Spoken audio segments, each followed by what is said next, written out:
and we're here in Brooklyn, in the border of Bushwick and Bed-Stuy at Broadway and Lafayette at the Essential Men's Grooming House. Here we're going to talk about some of those things that you would typically talk about as young men and as people of color within these grooming houses. We're going to get down to some nitty-gritty and some topics, but first you all need to know what specifically this establishment is. It's a little different than a barbershop. A barbershop is a traditional staple in a community where we as men and sometimes women will go to get themselves cleaned up and their hair done. But in the last year, since there's been a very specific importance and pivot to grooming and hygiene for men, barbershops are now becoming what they're referring to as grooming houses, a larger, more scale menu of services to help you be your best man.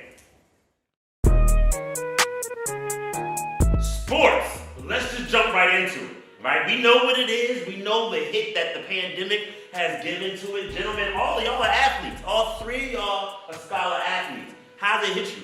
How you feeling with it? Like, what's going on? Like, I mean, it's been hard because like you going into senior year, you expect to have a real senior year. So like not being in school and them stopping all sports for public schools, it was hard. Working out, staying in shape, eating right, trying to get on the field to do other stuff, but you always couldn't because like you wouldn't get. My mother wouldn't let me outside, so I would have to do everything in the house. I had to do everything on the grass, but then she'd get mad because the cleats is messing up the grass. So it was just a whole lot of like stuff to work around, but I still kept in shape and still working on my craft, even if I couldn't do it because of the pandemic. I didn't even think about the fact y'all mama probably wasn't let y'all out the house, right? Like it's a global pandemic outside. Breathing is the weapon, right? I didn't even think about that. Like, how did you handle not being able to have access to? And we joke about outside, right? Like outside clothes, meaning our restaurant. But outside was legit clothes for y'all. Like, how'd y'all handle no basketball court to go on to and just ball out on fields to run drills? How'd that work for y'all? I was outside, so. What you outside doing though? Playing basketball? Yeah. Okay. It's definitely hard to get into gyms and get to workouts and have. Really, it's about like exposure when it comes to basketball. So it was kind of hard to get into like we can't have games, you can't have like the same showcases and the tournaments and stuff. So everything shut down. Like there was nothing going on as far as basketball. Even now, there's no season, So we you gotta find outside tournaments and games and stuff to play and find teams to play for, all non-league. So yeah, it's definitely hard. I couldn't go outside. She wasn't letting me go outside. The one time I went outside, I had to keep my stuff, all my clothes outside, my bag, I had to keep that outside for like 2 days, spray it down with disinfectant. I couldn't come inside like that. And You probably like, what's the point? I know Right, I got more work to do now. Right. So I can't say I was full-fledged football and basketball and missing it like y'all, but I understand just kind of working out. Like, it was definitely a gap. Anybody got any kids, anything like that? Y'all can talk to me, like, how they maintain? I felt really bad for the kids that, didn't get to experience the things that we experienced growing up. Especially, we used to be outside every day, all day, every day, playing sports, going to the movie theaters, hanging out with friends. And these kids today, they're just like home, they're always on their tablet, and they don't interact the same. So I feel like, now is a good time, hopefully, that this whole pandemic goes away, that, these kids could be outside more, they could, put all their focus more into exploring the world and not just being home in a room with a tablet and waiting for a virus to go away. How does what professional sports have done? The football, Super Bowl had attendees live. Like seeing professional sports kind of figuring it out. Like what did that do for y'all in terms of like a drive, a motivation, or a hope getting back to full sports for you guys as scholars? And for you guys, wow, think about it from the senior perspective, right? This is your senior year.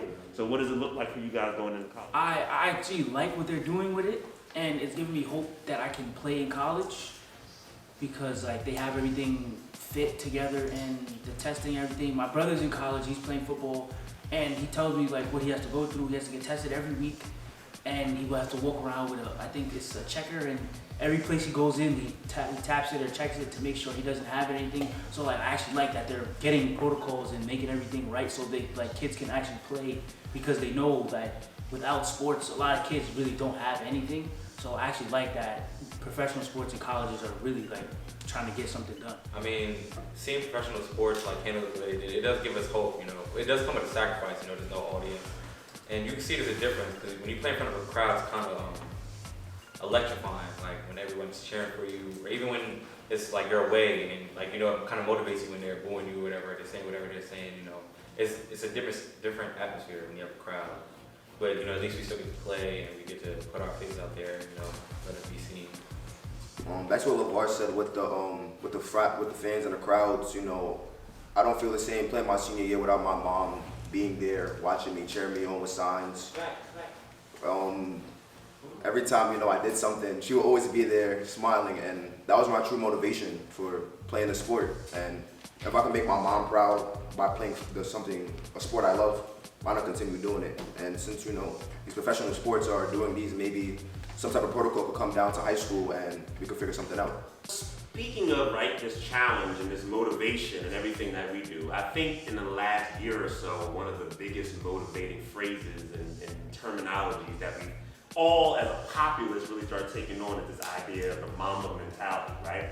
So aligned with COVID and the pandemic and breaking, we endured a tremendous amount of loss. And unrelated to COVID, right before COVID, we lost Kobe and his daughter, right? And that changed the sport. They're thinking about changing the logo of the NBA to reflect him and his legacy now, right?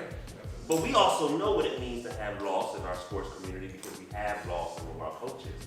How have y'all dealt with loss as athletes, being at Eagle? How have y'all dealt with loss of your coaches, people that you knew near and dear? And I know it's close to the chest, and I know some of it's recent, but it's real stuff. How y'all dealing with loss, with sports and the pandemic, and how y'all keeping your Mamba mentality all the way through?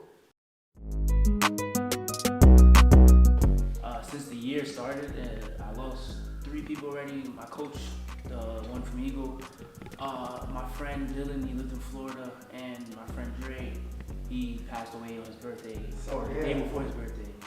And it's hard to start a year with that many like deaths and trying to stay focused and everything. I sometimes do cry about it.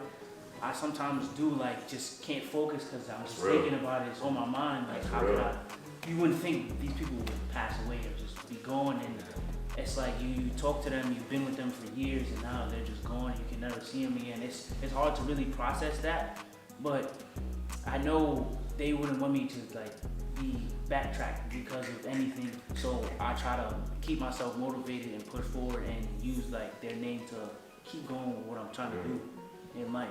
Losing Coach Mike definitely really hit me hard when I found out. He held it down a lot for me, even during the game, coach was barking at me or whatever, pull me to the side and talk to me don't put your head down, the game's not over. Even if I had issues with someone in the school or whatever, and it would cause conflict, you'd be there to help me, support me or whatever. And I really appreciate everything he did for me. I know he wouldn't want me sitting around soaking around about it or whatever, because I feel like he had a lot of belief in me. So I feel like I shouldn't let him down, even afterwards. With dealing with that death and then still having to focus on school, plus I'm a senior, just a lot to maintain. And sometimes I gotta call Nate to help him motivate me, because sometimes I just wanna, why I keep going if all of this is happening. But when you have, I think you feel like you have to have a support system around you in order to keep going and just motivate yourself sometimes, And I know if he heard me saying that I want to give up, he would be mad. So, I use him sometimes to keep doing what I got to do. When I was in school, you guys' age, I didn't have to deal with all this stuff that you guys dealing with. So I want to commend you guys on, really staying true to yourself, having courage, as well as really just staying motivated, because there's a lot of distractions, deaths going on. You guys gotta maintain school. Even for the parents, teaching their kids now, it's been really, really difficult and challenging. I have 2 kids of my own, and just to sit down with them and be a teacher, also work a job and everything like that, is very, very difficult. So commend to you guys, much success, and continue to, stay close to, loved ones who support you guys.